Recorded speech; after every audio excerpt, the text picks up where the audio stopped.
पश्चिम बंगाल हिंसाचाराच्या निषेधार्थ अमरावतीत सकल हिंदू समाजाचे आंदोलन, ममता बॅनर्जी यांच्या राजीनाम्याची जोरदार मागणी।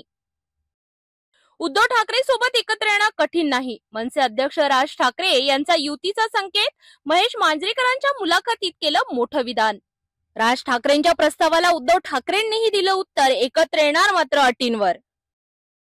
सोलापूरचे न्यूरोलॉजिस्ट डॉक्टर शिरीष वडसंकर यांनी संपवलं आयुष्य, राहत्या घरात स्वतःवर गोळ्या झाडल्या।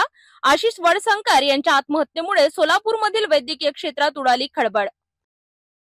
बेकायदेशीर गर्भलिंग निदान करून गर्भपात करणारी टोळी बुलढाण्यासह लगतच्या हिंगोली जिल्ह्यातही सक्रिय।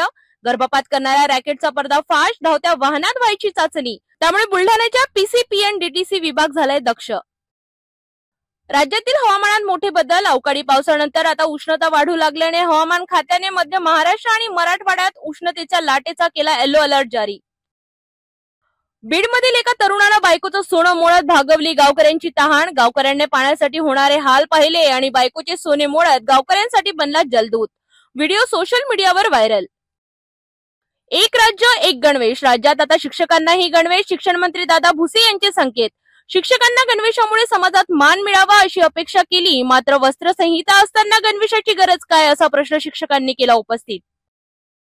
महिला वकील मारहाण प्रकरणाची दुसरी बाजू समोर, तिनेच खोटे गुन्हे दाखल केले, कोणीही मारहाण केली नाही, सनगाव गावकऱ्यांचा दावा।